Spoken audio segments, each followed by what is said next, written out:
March 27, 2014 na. Ito po, aking lunch na. Yung meeting nagsimula ng 8, natapos ng gawin na natin alas 11 natapos. Binilang pa po namin yung boto. Nga pala, representative ako ng third year. Hahaha, si Joe. Okay, yan po yung lunch ko. Teka lang.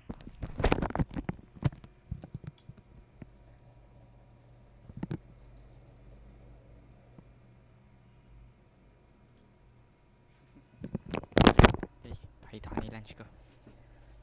Ito yung drinks. Yan.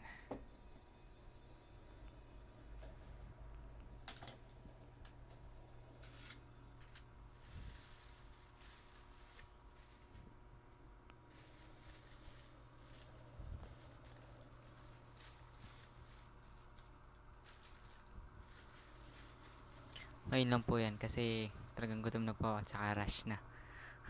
Huwag daw papalipas, sabi ni mama. Saka ni kuya. Yan, aking lunch. Bilis ha.